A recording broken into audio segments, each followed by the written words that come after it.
Yeah. Oh, yeah. Oh, yeah. What is going on? It is your boy, Preston, PhatSamuraiGuy, back again with an amazing, outstanding, fantastic episode in the movie Dojo. That's right. Hanging out with me. Two legends. They have returned. Jesse V. Johnson. Welcome back, brother. Thank you for having me. Glad to be here. Yes. And the wonderful badass. That's right. She's done it all. She could do it all and keep on getting better and better. Queen BERGMAN. Welcome back. Queen Happy to be here. Yeah, you know, gotta call her queen now. You know, that's how we roll here. We gotta represent. Oh, I like that. I'll take it. Yeah. But it's great to have you both back here. We had a blast always. The last time you two were here, and you know, we're gonna lead up to the action spectacular. That's right, action thriller of Chief of Station, baby. Oh yeah, we're gonna lead up to that. But first of all, I gotta tell Nina before we get to it here. Nina, I have seen Cold Meat, baby. Okay. Oh yeah. Oh yeah. And you killed it. You killed it.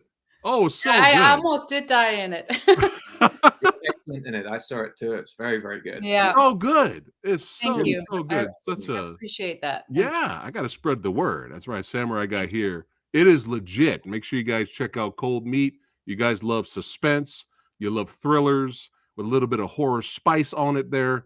Definitely check it out. I highly recommend it. Your performance in it was powerful. Very well done. Very well done. So I had to let you know why I got you here for a couple of minutes here. But yeah, Cold Meat. Make sure you guys check it out. I'm just glad I got to keep my hair this time. Yeah, there you go. And of course, of those of you who have not seen it yet, the two titans combined here with their amazing talents to give us Hell Hath No Fury, baby. That's right, one of my favorite films of the year that this came out. So make sure you guys check that out. Awesome, badass, great performances in that as well. So I got to I was just remembering, I did an interview yesterday. We were talking about it, Nina. You had to cut your hair twice for the film because you came back and we did the pickups, which was the last shot of the movie. So it was, I think, one of the coolest shots in the picture. But you actually had to shave your head twice, which really yes, I would only do it for you, Jesse. I'll never do that again. We couldn't find an actress to play the lead role because of the shaving the head. It was such a huge deal for these different people. And Nina cut it twice. Wow. So yeah, I cut it. The interviewer actually hit me up, Jesse, and he was like, "Oh my God, I didn't know that." He was like, "Wow," and I was like, "Yeah, only for Jesse. I won't do it for anyone else ever again." I think it's worth it. I think it's such a awesome performance that you gave, and that's so good. And that's why I was so excited to have Nina come out to Hungary and work on this one, you know. And great. Last minute, I think it was, you had something like half a day's notice or something to get all your gear together and get on a plane and fly out. And yeah, it was a little crazy. Yeah. Yes. It's always the way though, isn't it? It's yes. You never have much time as you'd like to prepare, which is why people ask me about why I surround myself with the same actors each time. It's like, because these guys are so good, so professional, and Nina's, it's gung-ho and physical, always in tip-top shape and ready to go, and you drop them in and suddenly your film is elevated just that little bit or a large amount. That's right. Because you have them there. And it really, you know, I knew that of all the people in the world that I could call that would be ready at such short notice, I could rely on Nina to just deliver. Yeah, that's why she's Queen BERGMAN. Gotcha. That's right. That's right. Nina, tell everybody, of course, obviously we have to avoid spoilers because I want everybody to go out and check out Chief of Station. But tell us a little bit about your character, Hitchens, here. I mean, look at the styling and profiling right here, baby. That's right. Yeah, it was Jesse that kind of came up with the idea of the styling, and I'm always up for wearing a suit. And well, I haven't seen it, so it's a little hard to talk about it. But there's some history, for that character and Aaron Eckhart that I think plays a big part in the movie.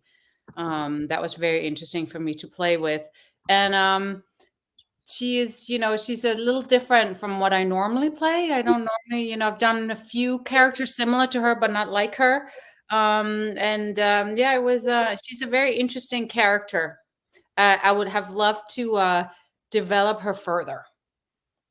Yes. Was there any plans to have that character return later in the movie, Jesse? Because I actually expected her to show up again. The I- prequel. yeah, I think it should be in the prequel. Yeah, I'd love to have been in it longer. I was dealing with someone else's script on this film, so oftentimes you're handed a piece of work, and you have to you do the very best you can with it. There were certain things that obviously would have made a lot of sense, and I think it was a man originally, and I just felt we had enough guys in there, and it was good to have another woman in there calling the shots a little bit. And so that was the big change I made to the part, and then then Nina created the character out of that with the interesting outfit and the cool haircut, and this backstory we came up with, which was sort of rather fun as well. Yeah. I think there was a period. There was a period there, Nina, where we were helping each other write scripts. You were on one script, I was on another one. So you would come over, and she'd sit in the office in my house. I'd sit in the living room. Yeah. It wasn't so much the fact that it was anyone there telling you to keep working, but it was Nina's idea. And when there's someone else there, you tend to be a bit better behaved. You don't go off on internet or listening to music and dancing. And we were co-working together. Remember, we did the 45-minute increment. We were disciplining each other. And a couple of times I'm on the telephone, and Nina looked in through the door and say, "Are you working? Are you getting the script done?" So I knew she could be a good boss. I knew she had a subtle way of you to, bending the world to her will. So it sort of made sense to have as the, as the boss of the spy agency. I know that's a bit of a protracted story and a strange way to come to it, but I knew she had that ability. So well, she was. Oh, go ahead, Nina. That's where you got it from. Yeah, but I would love if there was a prequel, because I think it would be interesting to see her life and develop her further. But or sequel. And you can add some flashbacks. I would like to say Jesse's words. I mean, I love the writing and I love the script. Gotcha. And I really like it's a fun script. Yeah, for sure. Yeah. It's a terrifying subject to go into, the spy movie, because you realize it's, I mean, the art of spying and writing stories go back to Joseph Conrad and the Napoleonic times, but as in the world that we know since the Cold War. So that's 70 odd 80 years of really hardcore spying and stories written about it. John le Carre, the spy who came in from the cold, all the way through to the most modern sort of revisionist Bond and Mission Impossible. So it's a really tall order to figure out how to make something that has anything interesting in it. And the best I could come up with was that there is this enormous swing back to the analog and sort of older school spying now, is that just cell phones and internet have been proven completely unreliable. 16-year-old school kid with enough education can hack something there and talk to the boss of the NSA if they wanted to. But so there's been this swing back to the much more hands-on old school way of spying. Yeah. And so that was my angle on this. And we tried to open the film with that old school sort of handoff to set the tone for the film. And it's sort of rather fun because it's a swing back to the slightly older, style of Bond and that sort of thing. But you've got to be careful with the amount of humor you put in, I think. But I think Nina got it just right in her scenes, and it was really fun to watch. Yeah. No, I didn't know all that backstory, Jesse. The opening. I love the opening. It's a very strong opening. It's really difficult to direct. Really? 6 different points of view and perspective. So we had something along the lines of 85 extras, and they all had to move exactly the same way for every single camera position that was set. Wow. Wow. So we had a wonderful, assistant director and assistant directing team, Norbert Villanova from Budapest, and he did a wonderful job with that. And so each time the little kid and the mum were moving, the bike was passing, and it's rather fun. It's challenging stuff. It's easy to write. Right. Yeah. And you have to go out there and film it. But we had fun on this one, and I hope people enjoy it. I hope they see it for what it is, which is a little bit of a love letter to a bygone era of spying and sort of espionage. Yeah. Literature and movies, but given its own spin, and Aaron is very, very intense and in the part. I think he really sells this and gives it a uniqueness. I know that in the scene with Nina, he did brilliantly. You were saying afterwards to me, "Oh my gosh, he's so intense." So intense. I mean, he's very. I mean, I knew he was intense because I'm familiar with his work, but I didn't know you know, because I consider myself pretty intense and method, you know, I got to stay very focused. But he was like, I think, yeah, he was, but he's been in it for a while too. You know, he's been in it. He's already been shooting for a while. So he was already in it, where I like pop in the middle of his process, I guess is the best way to saying it. But I love working with those kind of intense actors that are all about the craft and not all about the chit chat. Me too. Me too. It's the only way. I love it. And as I do more, you know, as I work more, and I'm lucky enough to keep making movies, little group of actors that just take it passionately and are disciplined and love it for the sake of the work.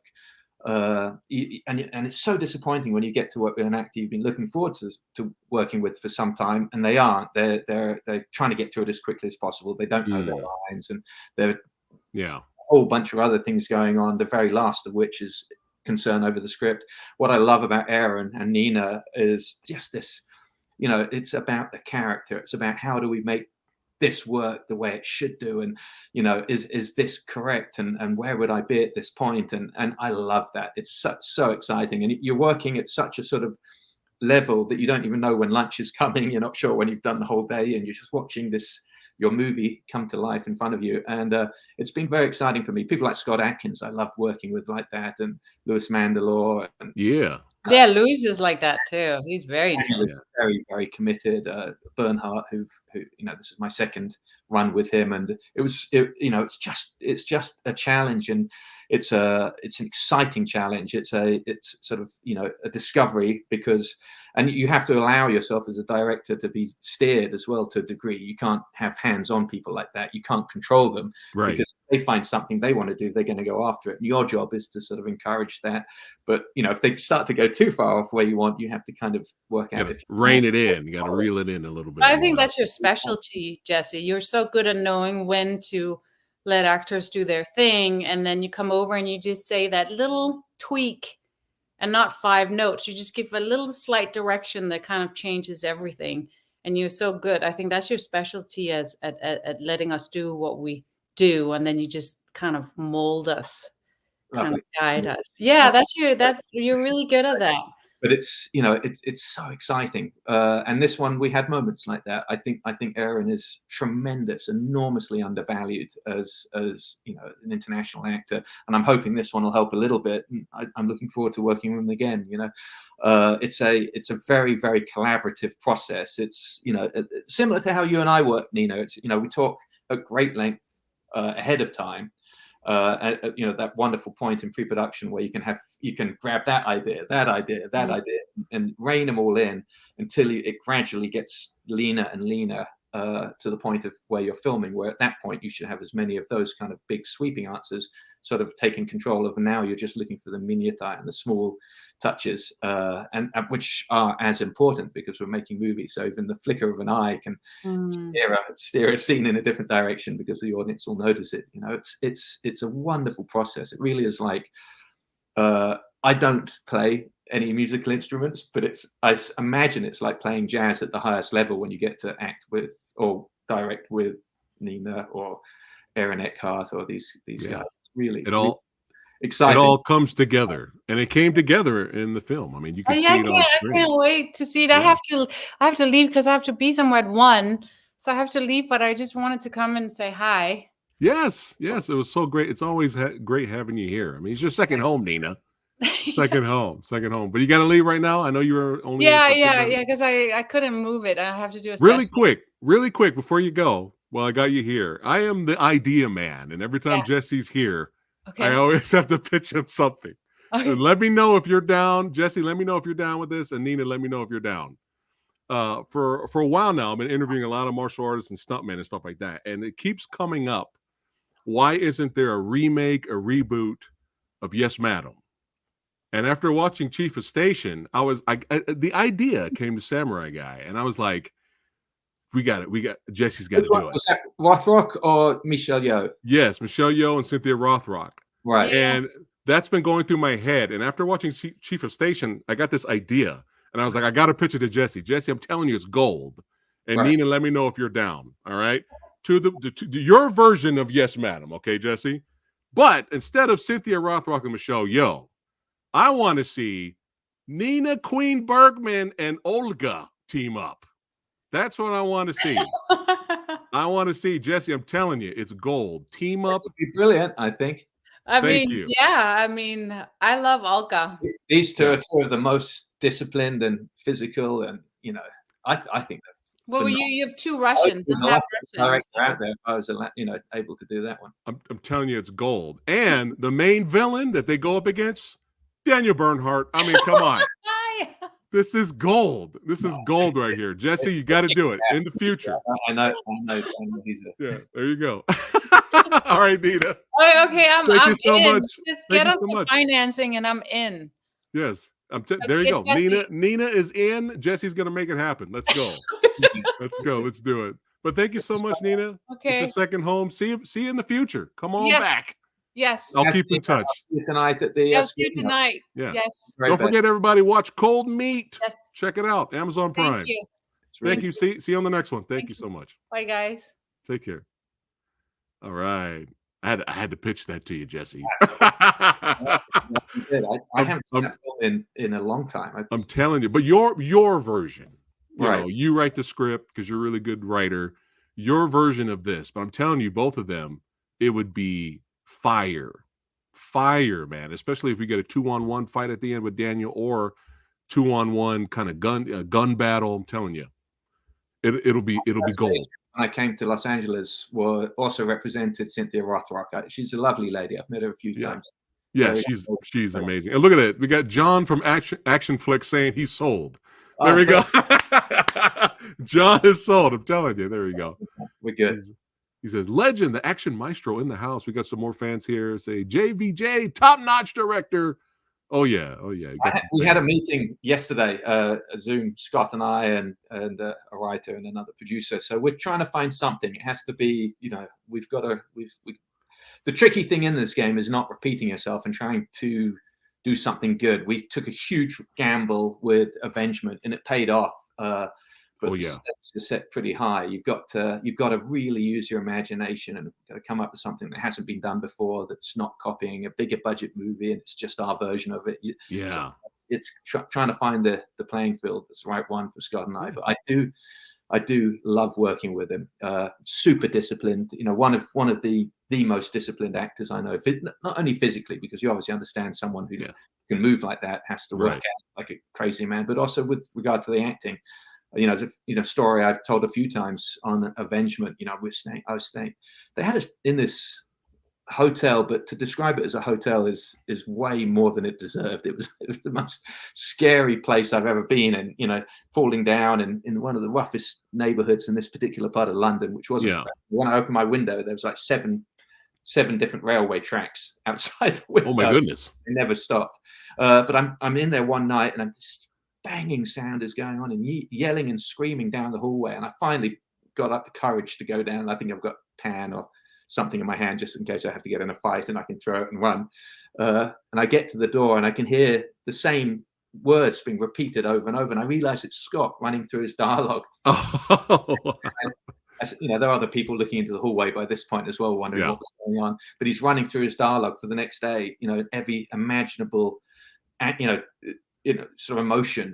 Angry, medium angry, really angry. And I listened for a bit, probably for about 20 minutes, and thought, you know what, I'm going to let him be. I went back, and he's just, that's the kind of thing that they describe Laurence Olivier doing. I know it's silly, but in the old days, that's how really great ones do it. They rehearse like crazy. They embed themselves in that character, and it's wonderful. Aaron did that on this one. He's a guy that gets up at 4 a.m, works out, does his dialogue, goes to bed 7:30, 8 o'clock at night, and really, really works hard. I enjoy that. I enjoy working with people like that, collaborating. I'm a huge fan of Peckinpah and Hawks and the old school, but I don't know how they did it. Went out partying at night and drinking and right. Whatever else they did, and it's how do you do that? But I guess they had much longer schedules. They had crews that were the height of professionalism at that point. ADs like Coleman that were just that were able to take care of the set while their director was having one of his vodka-induced moments, but can't do that anymore. They don't give you enough time to make the movie or enough money. You've got to have this very, very strict plan, and then that's one part of it. And then the ability to freestyle should your actor suddenly, find something else, or you find something in the location that deviates from your plan. You've then got to be able to deviate for the betterment of the movie and making that decision and not go over on your day. It's such a multifaceted task, but it's great when you have good collaborators, and I had fabulous ones on Chief of Station. Daniel Bernhardt, who plays a really scary KGB in this, was also training the actors and choreographing, and the final fight he actually second unit directed, because I was over ambitious with that car chase and realized took me way longer than I'd expected, because it was around and safety, and it was raining, snowing while we were there.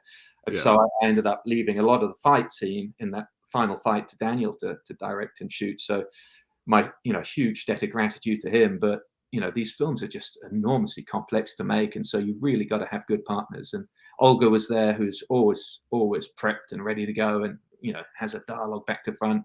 The only time she talks is we've got a minor problem. She'll come and she doesn't want a long speech. She just wants to understand what's not working and why it did this, and then she'll nod and go off. And most of the time with these really good actors, they come to you as the director. It's better just to let them talk, because they don't really want to hear you. They want to talk the problem through themselves. So copy that. Yeah, Olga's great, and Daniel's always. I mean, when Daniel showed up in the movie, I was like, he's at home, like with this character he's playing. He's so good. He is. He's very good. He spoke to a lot of Russians there to make sure. We had one particular Russian who helped him out with the dialogue and things like that. But I was also lucky on this with Nick Moran, who's been my sort of ace in the hole on a couple of movies. Really, really difficult exposition. You call in someone like Nick Moran, and they just make it sound so effortless. And I need to do this to Nick. Yeah, he's so good. I love working with him. And Joseph Cannon, who we brought, who's now, I think this is number 4 with him, or 5, who I just love working with, who delivers always, what could otherwise in different hands be mundane dialogue, is able to instill in it a sense of gravitas and empathy, and generate sympathy from the audience. And I love that. I love working with people like that. It's so good. Chris Petrovsky did a very good job as the son as well, which was a tricky part to. He did great too. But let's have some fun here, and everybody watching right now, let's show the audience. Let's give them a little taste of Chief of Station, baby. Let's go.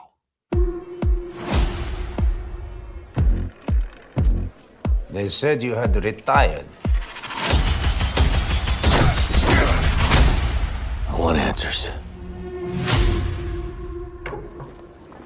We're all very sorry about your wife's death. Do you recognize that individual? He's your man, Yevgeny. He's undermining Western democracy. Was your wife his handler? Did Farah give you something before she died? She gave me a life. She gave me a home. But what if everything we know about Farah's death is wrong? You know something I don't? It's a hunch. I do hate when you get those. You once asked me to work for you. Now I'm asking you to work for me. Stay with me. This ain't your first rodeo. You was chief of station for the Baltics. If you want his focus, make a scene. You remember how to do that, don't you, Ben?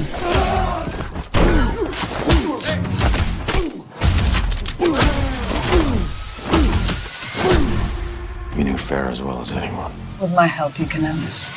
Your wife always had wonderful taste. Working together again. It's like the good old days.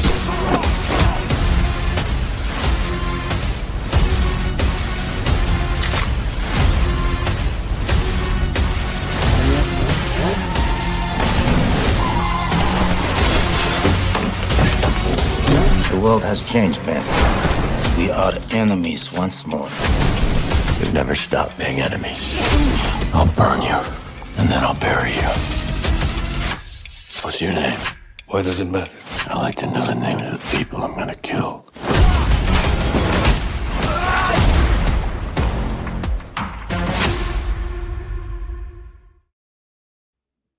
Yeah, yeah. Hey, ho, what? That scratches the action thriller itch, baby. Oh yeah, yeah, man. Really enjoyed the movie. That's right, Samurai Guy enjoyed it. So if I loved it, I know all you guys watching the stream right now, you will enjoy it as well, guaranteed. But let's have some fun here, Jesse. Let's look at it again and get some of your behind the scenes of the movie, man. Obviously, we can't talk spoilers because I want everybody to see the film. But let's have some fun here. Man, and shout out and props to who put this trailer together. That was amazing.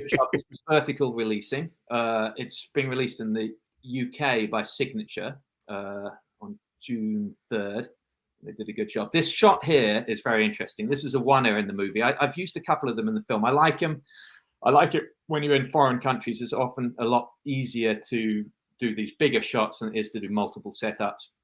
You get through a lot of screen time this way, and it can be very interesting. But I really was inspired by the first shot of Bond in Dr. No on this one. Meeting him at the He's table. so good. He's so good.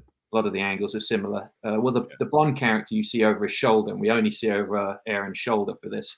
But it's a really lovely long shot, and it was fun to do. And we go through 3 rooms, and the Steadicam operator out there was very good. Yeah. The whole crew in Budapest was fab. Yeah, definitely got the Bond vibes for sure. But Nick is so good in this movie. Nick is very good. Yeah, I love him. He's a very good martial artist in real life as well. Oh, really? Yeah, I did not know that. Practitioner, which is the one where they make a lot of contact and bust each other up. But he's, he takes it very seriously. We'll do something at some point that allows him to do a little bit more. Nice. He's always begging me to do action, and it's so tough because you get these guys in there like, please, let me throw a couple of punches. Yeah. Oh, I'm down. I'm down to see Nick in a future project with you. Throw down. And they're like, oh, yeah. And great fight right here. Really good. This was a hell of a challenge because it's one of those things. They fight on the boat, and then you realize it's nighttime by 3 o'clock, and we're on this boat that's going up and down the Danube River. You get so much time to turn it around. We should have just done it on stage, really. But it's nice because you see everything for real passing by outside, which is quite. Yeah, it's a bit of production value for whatever that's worth. But I think the fight is very well done. Daniel got down and dirty, and it's certainly great to have him do it. And Aaron was game and got involved, and they really beat the hell out of each other in this. Yeah, they did. And like you mentioned earlier, how Aaron was really his character was really ferocious when he's pushed to that level, for revenge and trying to figure out what happened to his wife and stuff. But there was a previous film Aaron did, I think with Rennie Harlan, called The Bricklayer. And I personally, I haven't seen it, but other people that I know have seen it. And they told me that, unfortunately, this is my pet peeve, but unfortunately, the way they filmed the fights was terrible. You could barely see what was going on, the way they ended the fights. And that's a shame because I like Rennie Harlan, but thankfully we got the man over here. He knows a little something. He knows a little something about shooting fights correctly. I'm a fan of Rennie Harlan. I think he's stylish and intelligent, and he's great. Himself out of niche. At a level at the beginning of his career, certainly that was extraordinarily difficult to do. Making that that move from B to A. Yeah. Size movies, and I take my hat off to anyone that can do it and do it well. I was a stuntman on a film that he directed called Cutthroat Island, which went from Malta to Thailand, and it was a hell of an adventure. And so I like Rennie. I think he's great. And Cliffhanger, the long good night. Working with him and really likes him as well. It's a lot of the time we don't have control. On those films, they have a second unit guy come in and do the action. Yeah. It might not have been as good as they'd hoped it was going to be. They might have to help it in editing. There's a myriad of reasons for why you might overcut the action. Sometimes people who aren't experienced in that will start editing, and the more they look at it, the more they think it needs help. And what they should have done is just left it as the first cut. But they've got over editing in it, and it shows. I can't really talk to it because I don't know what happened on it, but I love Aaron, and he liked Rennie, so I think hopefully they make a film again, another one. I want to see Aaron basically be reevaluated. He did a couple of films that were not so great with lower budget guys, not his fault at all. And Right. it's sort of, you know, you need to get out of that. You know, he was a guy that was working with Oliver Stone, with Christopher Nolan, with Steven Soderbergh, and we need to see Aaron come back to that, Right. and make intelligent, smart characters in intelligent, smart movies. You know, Yeah. whether action packed or not doesn't matter. But I want to see that happen. He deserves it Yeah. so much. And you know, I'm doing another one with him, and I hope it'll be another. Oh, that's amazing. You know, get, you know, it's Yeah. this grease pole of success. Yeah. You can claw your way up. Well, One- Chief of Station's a good start for him. That's Thank right. you It's a so good- much. I hope yeah. so. But yeah, I just wanted to make that point that people complained about that movie. It's not Rennie's fault, I'm sure, but whoever edited the fights. But I wanted to make a point that, you know, thank God you know how to shoot the fights, Jesse. Nobody, you know, I don't have any complaints on how the fights were. Yeah, I mean, I learned film from and- working with Scott and from Tim Mann and Tony Jaa and Iko Uwais. So if I couldn't have picked up the basics, I'm really untrainable because I've been around some of the greatest. And then prior to that, with Vic Armstrong, Garrett Warren, JJ Perry, these were the guys that I came up with as a performer. So, you know, there's got to, hopefully something is rubbed off. If it hasn't, I should really hang up my stuff and check out. But I think you're safe in that department, Jesse. You're safe. It is an interesting thing. We all worked on a picture called Charlie's Angels, the original one with Drew, and those guys were really gung ho. But you know, at the end of the day, a martial artist moves a particular way. An actor who's not trained in martial arts moves a different way. Right. And sometimes you have to help them with lenses and with Mhm. editorial. And the audience now has become very aware. You know, they've seen John Wick and they've seen what happens when you get an actor who's truly, you know, has taken 3 months of his life to train himself, and as fighting stunt guys who are absolutely the top of their class, not in the country but in the world. Yeah. You can drop the camera back and you can come back on a wide and you can show what's going on in a beautiful, you know, vignette sort of frame. If you've got guys that have literally come on 2 days prior to that, which is what you're normally handed on an indie movie, you're asking them, do your best, no matter how physically fit they are and adept. If they haven't had the chance to turn that into a beautiful choreographed dance routine, you're forced to move in a little closer. You're forced to use slightly longer focal lengths to make it quicker. It's, you know, it's a tricky business. You know, we don't do enormous lead-ins, but you know, luckily with people like Scott and Lewis, who I've worked with Mandalore in the past, these guys pick it up very, very quickly. You know. Yeah, he's great. Lewis is great. Shout out to Lewis. But yeah, beautiful locations in the film, man. Aren't they fabulous? This shot I'm very proud of, and I know it's the kiss of death for a filmmaker to say I like this shot over that shot, but there's a couple in this one that were really, really difficult pieces. This is like a 2.5 minute single take, and I'd seen a film called Children of Men with Clive Owen where he walks out of a cafe and it blows up behind him, and I thought there's something about the bomb isn't that great. It's not that big an explosion, but the reason it's so visceral is because you, as the audience, have followed the actor into that room and then followed him out and then seen it blow up. And you're like, how on earth? And you know, and it doesn't quite click as being something that was created cinematically. One of the terms Luc Lafontaine and my longtime stunt coordinator I talk about is the one thing you really want to avoid are the 18 second unit shots, which is where the camera is placed perfectly for an explosion. And this, you know, and it goes off and you move on. You want to kind of have it a little bit more accidental, you know, where the bomb goes off and the cameraman has to quickly pan to get it, because then it starts to feel real. And with that, this long shot. So very, very quickly, the technical side of it is sort of interesting because it's all stunt guys outside. He meets her. Boom. Man, the explosion. It's shown as a long take where they walk in front of the bombs. You know, you don't see the bombs there, but they were huge 4-foot wide cannons and there was 3 of them set up. So Aaron had to walk past all of those, walk into it backwards and forwards, and they're all primed, ready to go because it's a single take. And then Letitia went inside. She hid in a safe space behind the explosion. He managed to put himself up against a concrete pillar, which was his spot. And then the special effects man is sat in the scene with a suit on and his primer thing in his hand where the food would be, and he fires the explosion the moment he sees that both actors are safe. All the stunt guys, of course, get blasted by debris. It's mainly vermiculite and cork and sparks, but it was really, really fun to do it. You know, it took about 8 or 9 rehearsals till we you know, everything hit it once because we could only do this once. So it was like a 5-hour cleanup. Wow. But it's, by that point it was 3 a.m, sub-zero, so everyone's faces are cold and they're not saying their lines right, and we were flapping because the dialogue wasn't quite right, because it was 65 or seconds worth of dialogue before we set off the bombs. Okay. So it was a lot to think about. It was Right. spinning plates. But the maitre d' is a stuntman called Gabor Pirok, who is a dear friend of mine. He's like a national hero stuntman in Hungary, but he was there playing that part, which was rather fun. I worked with him on Total Recall with Schwarzenegger. I Love worked it.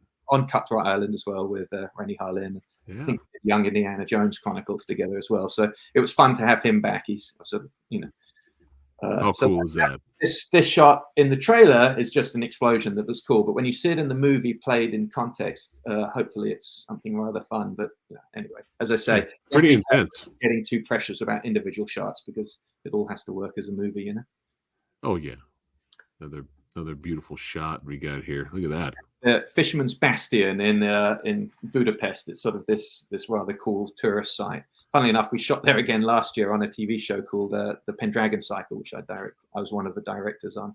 So been there twice now, but it's beautiful and it overlooks. This was the scene of the old school handover, which is sort of inspired by the Michael Caine spy films and Sean Connery stuff of the Cold War, the 80s. When everything was done by hand, by analog, to use that term earlier. Right. And it was quite a challenge because we had to shoot it from multiple angles, and assistant director had to, their team covering these 80 or so extras had to be matching each time. All of this stuff doesn't matter when you watch the picture and you go, oh, that's rather cool, and you move on to the next scene. Yeah. Alex did a great job. Alex is phenomenal. He's very, very good. Really good. Really, I hope to get to work with him again. I was supposed to do a feature with him in Spain, but unfortunately it didn't work timing wise for me, and I had to step away. Man, I know you're mentioning it earlier, but man, just when you look at it now and you study it, this whole opening, man, it really must have been really challenging for you. It's fun. It's fun stuff, Good challenging. Yeah. There he is, Mr. Daniel Bernhardt. Speaking of intense. Good stuff, and it's all blanks and explosives. So I try to avoid using visual effects, and now this is not some, I noticed a comment somewhere the other day, and they said directors who use actual blanks and pyro now are just doing it for the ego trip of being able to say. It absolutely has nothing to do with that whatsoever. It has to do with the performance of the actor. The audience is looking into the eyes of the performer. Right.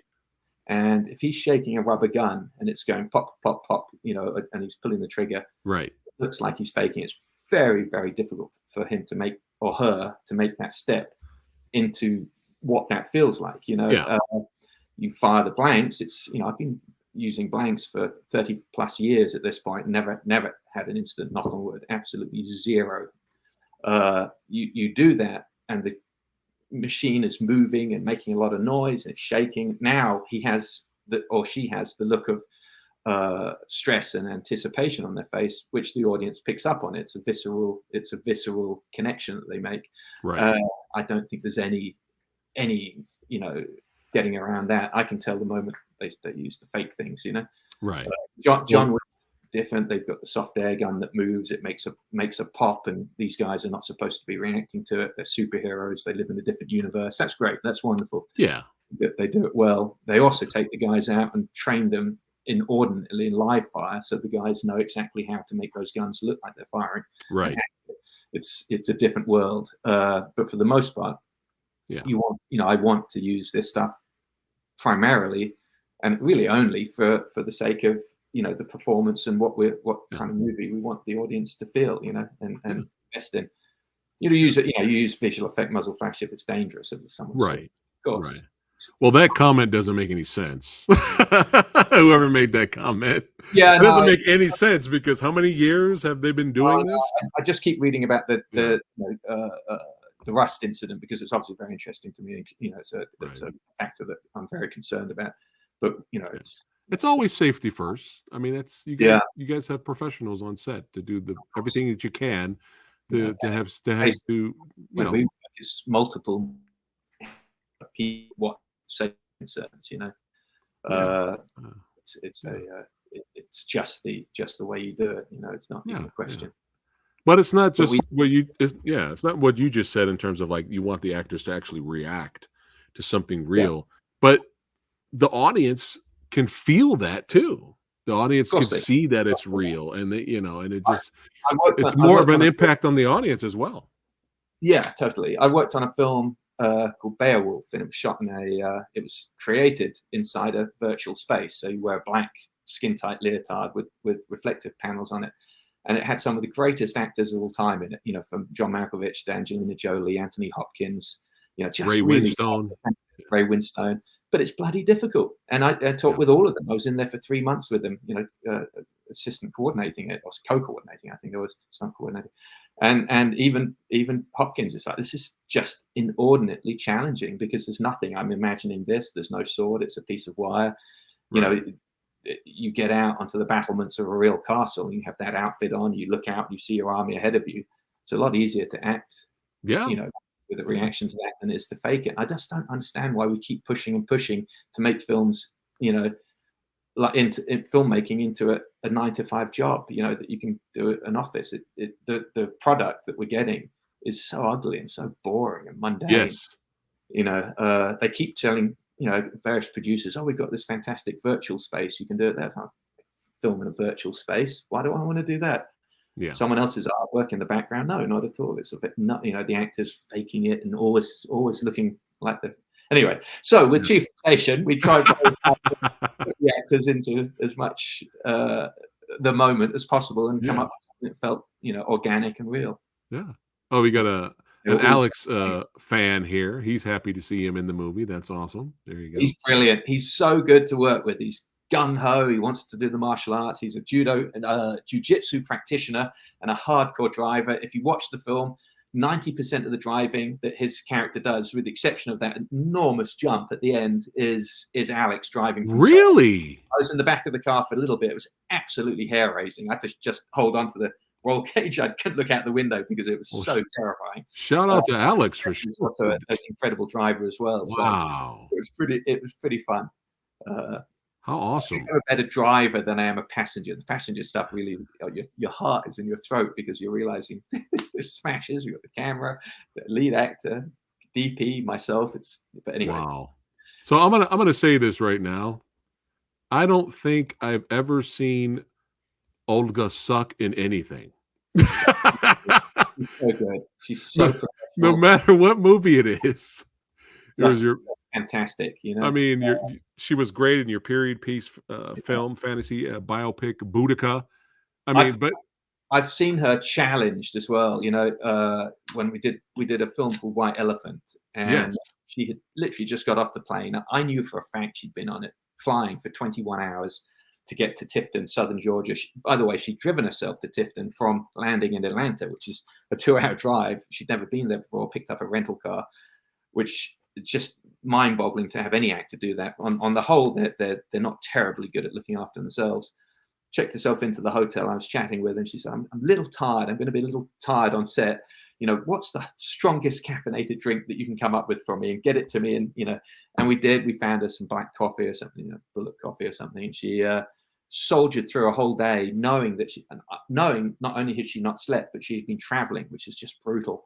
And I just like that kind of dedication. I think it's brilliant. I think you don't want to force people to do that too often, but to know that someone has that capacity. All right, here we go. How can I do it? How can you guys help me just punch through this and get it done as well as possible? And I knew from that point that we were going to get on well. It's a strange thing, but I adore working with her. I'd keep working with her on every movie if I could. She's again, no matter what project I see her in, she's always great. She's always great. It's a pragmatic kind of process that she has. It's not emotional or whack it. I still haven't quite worked it out. It's like alchemy. She does something. She takes these characters and puts them together in her head. I don't know if she's basing them on people she knows or but it's really organic and really, really fun to watch and artistic and creative.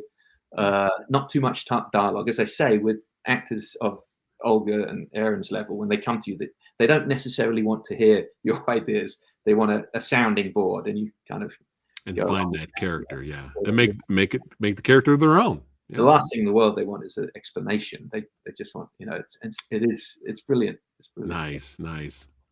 Shout out to Genghis here. He says, Mr. Jesse Johnson, you're an awesome director. I own a lot of your films on DVD and promote you a lot on Instagram. I hope you get to work. Thank you so much, Genghis. Really more with Amy I love Johnston working in with the Amy. future. She was wonderful. I've known her through stunts. I worked with her as a stunt woman a couple of times prior to working with her on Accident Man. She came in. She had to hold her own opposite some really hot, Ray Stevenson, Scott. Who, these guys are all prepped, and she was ready to go and got in there and did it on Accident Man. She's great, and the fight scene was brilliant. Oh yeah.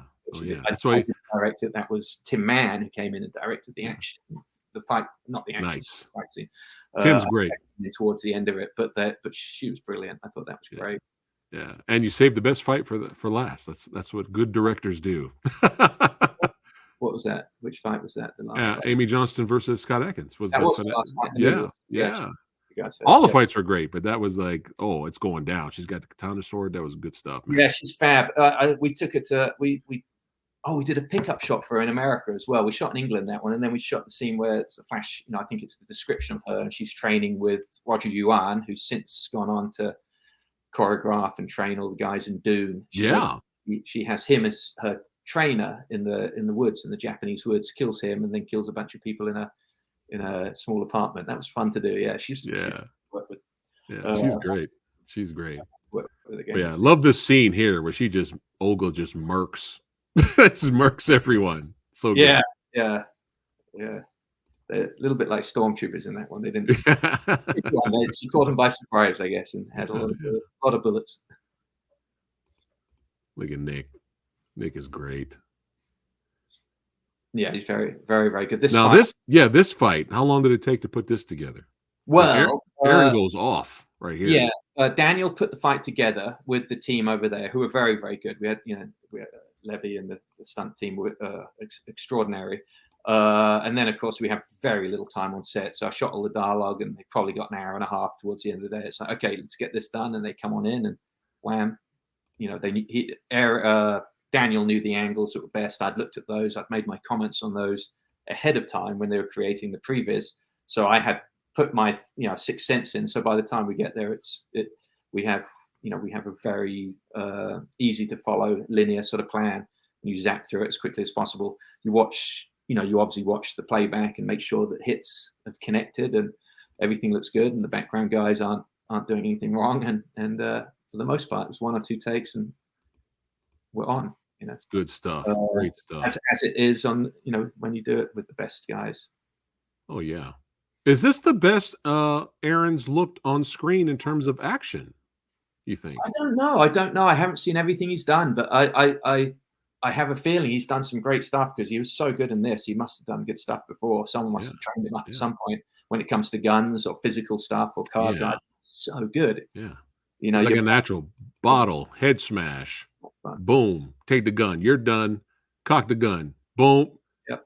Take that. Oh, it's but great. You notice he never shoots a gun in this. He takes that gun, empties it, and throws it away. Yeah. This was originally developed for Alec Baldwin. I had 7 or 8 meetings with Alec Baldwin to pay. I got on very, very well with him, but unfortunately, just as things happen, the schedule came up as his court appearance was due, and the Bond company was not going to bond a lead actor who may have to leave for a week. Fly in, fly out. You just can't do that. He worked every single day of the schedule, that character. So 2 weeks before filming, we pivoted, and when I learned it was Aaron and he could do that kind of physicality, I added a lot of the action back into the movie and more. But I decided to keep the aspect of not shooting guns so much. I thought that was quite a fun way to go for a lead actor, as opposed to giving them bigger and bigger guns to shoot, which we've seen a lot of. And I didn't want to try and compete with all those other ones. And so it was sort of fun to have him manage to get through all of these action sequences without really shouldering a firearm and getting into it. It was sort of like the challenge, and it's, I've talked to a lot of people who've seen the movie and they didn't realize that was the case, and they're like, no, doesn't he shoot it? And then you're like, nope, not once, and they're like, oh my gosh, you're right. And so that was sort of, it was a challenge, a unique challenge, Yeah. Everyone else has got guns. Right. But because we had been told that, for obvious reasons, Alec, when it was being prepped for Right. Alec, Yeah. want to have a lot of gunplay, Mhm. and that So good. is sort of more understandable than not. Now this car chase was phenomenal, man. This was so good. So the first location they took me to look at was this bauxite factory in Budapest. Bauxite, is the derivative element that goes into making aluminum, and this was, this had been the major producer of aluminum in Eastern Europe, and they made submarines, nuclear submarines or whatever. They're amazing sort of structure. I saw it. It's like, this is so cool, and it was rolling around in my head. I took lots and lots of photos, and finally, I'm like, we've got to do something here. We've got to put the car chase here at the end of the film. And so this was born of the location scout and seeing this place. There was really no car chase in the movie at all initially, and this is, as often happens when you're on the scout and developing the film, you lean into what is being offered to you that looks great. This was the Danone yogurt factory, another place that's now abandoned. They used to make all those lovely yogurts. Great camera angles inside the car, outside of the car. Well, it's sort of old school, but then you realize it took a long time in the old school. They took weeks and weeks to make car chases like this, and I've worked on a lot of them, so it's silly to take it on. But it was great to move as quickly as we could and get in there and do what we could. But for me, it's the hard mounting of cameras on the cars, so you feel the vibration and you see the actors traveling, and you feel yourself in there as much as possible. And that's the challenge, because the easy thing to do is to get one of those Russian arm cranes and whip the camera around and try and show off about how great a director you are by, look, I can do this, and I can spin my camera through here, and I can get a what do you call it, a drone through this window here, and Right. And that's all interesting, but really what that is material that should be going in your director's reel and not into the film, which is about trying to transport your audience into this situation where they feel empathy with the actors, not with your task as a director and how many cool angles you can come up with or tools. Whenever I hear from a producer, oh, he's a great director, he knows how to swing the drones around and use them, it's like that's about as much of a qualification of a director as being able to read a light meter. It has nothing to do with it. It's not part of the qualification at all, in my opinion. So I did my best with this one to give the audience an old school style car chase. It's quite difficult, time consuming. Taking something like Ronin as the benchmark. Yeah, Ronin. Yes, please. More people talk about Ronin. Going very, very fast, and it's extraordinary. Do you think Ronin is underrated? I think that's an underrated movie. I don't think it could be. I think it's a film that every director should watch. I think they should be, if you're going to throw your hat into the ring as a car chase, guy and want to do that, you study that film and then study the work of John Frankenheimer with Grand Prix, Bullet, another classic, against the original one, and Dirty Mary, Crazy Larry, and Vanishing Point, and all these kind of things, and watch what they are, and really not concern yourself with the use of a drone other than as an establishing element, because that stuff just takes you out of the film so much. You're instantly in a video game, and you are no longer making a film that's a visceral thrill. You're making a film that's animated and show off. You're making me want to watch Bullet and Ronin now. It's so elegant, so wonderful, so good. But this stunt right here, this was a great stunt. It's utterly terrifying. I don't know how he did it to this day, because it was completely dark inside. But I guess what he did, he took these little lights that you have, garden lights, and put them all along the ground, leading to the breakaway wall, so that he could drive. He could drive in reverse, full speed, and hit the ramp. So good, absolutely terrifying, and drive blind basically until he came out, and the car turns in the air and he lands on its roof. It's this stuff is really ballsy. You go inside, how is he going to do this? You go inside and you realize, oh God, this is, this you go anyway, really pear-shaped really quickly if done wrong. Because obviously it's not the same. This is not the drive up to the actual stunt. Right. Drive up, and then the other one was a standalone setup. Right. But they're all really good. They're all Hungarian stunt guys. All super safe, super ballsy. Yeah. Pedal to the metal. Let's take it as fast as we can, as high as we can, and as hard an impact as we can, which I love. Do it safely. You can do it multiple times. It's a stunt. You do it once, it's an accident, and that's not stunting. You have to be able to do it multiple times. And in the case of this one, we couldn't because we only had one car and one door. But but still it stands out as a phenomenal stunt. And why is the audiences usually wowed by something like that? Because it's real. I hope so. It's not CGI car. Yeah. But look at that. So good. Yeah, so these guys good. I mean, this is a very, it's a small budget, small schedule film, and you're always pushing to the very, very outside limits of what's possible, trying to plan it as elegantly and as, it becomes like haiku doing a shot list at night, and you're just desperately trying to only fight the battles that are going to end up in the movie and look cool, and avoid getting yourself caught in a quagmire of shots that aren't necessary, knowing that the meat is there. Yeah. Well, for a low budget movie, this movie looks phenomenal, by the way. It doesn't look low budget. Jonathan Hall is so good. My long-standing DP, he's very, very good. And these are old school anamorphic lenses from, I think, the 60s or 70s. Nice. To just try and give it, it moves the frame and does things to the image that modern lenses don't do. Now, this is the face. You don't want this face looking at you. You're in trouble. Dangerous lad. Oh yeah, it's not looking good for our hero here.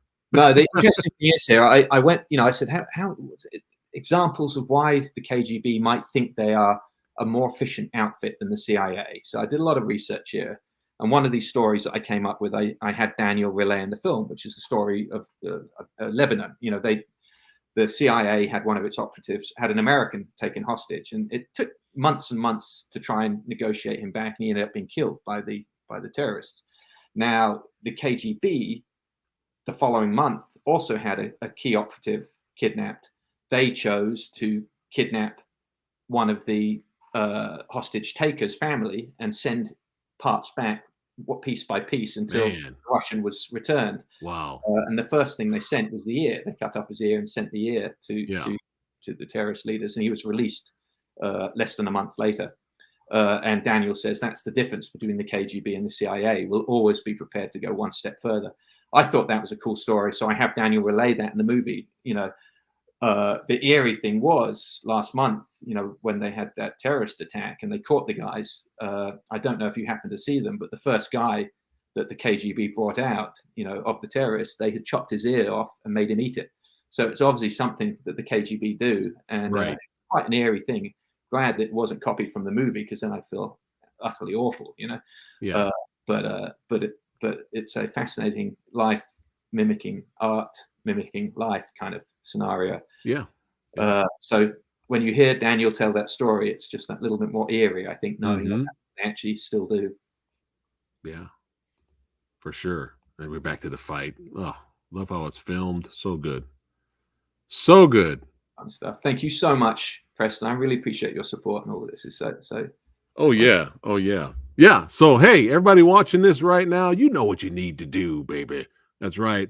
Go to Amazon Prime. Chief of Station is available right now. Rent it, buy it, share it, watch it, enjoy it, love it. Definitely give not just Bond, no, a little bit of Patriot Games, Jack Ryan vibes as well. If they get the chance, sit in the theater, because, as I say, we shot on these fantastic anamorphic lenses and it looks beautiful on the big screen. Yeah. But people have such wonderful TVs in their own homes now, the big ones. I do, I know. And it's great to watch. But it is really a different experience when you sit up, projected up on the big one. Yeah. So make sure you guys check it out. Click on the links below to take you straight to Amazon Prime and other places like Fandango and Vudu. Check it out. Enjoy it. Keep supporting awesome filmmakers like my man here, Jesse B. Johnson, the legend. And this was an awesome honor to have you here, as always. Thank you so much, Preston. You are a regular here in the Movie Dojo, and it's a huge honor to have you here, brother. And I'm lucky. I'm all the luckier for that honor. Yeah. Thank you very much. All right. All you close this one. Oh, okay. All you badasses watching right now, don't forget to follow Jesse V. Johnson's Instagram, and the great Queen, Nina Queen Bergman. That's right. Click on the links below. Continue to follow both of them on their filmmaking journey. And Jesse, I'm telling you, man, I got to go back to it. Come on, man. You got to do it, brother. You got to do it. Let's go. Let's go. Yes, madam. Reboot. Jesse V. Johnson's gonna make it happen in the future, hopefully.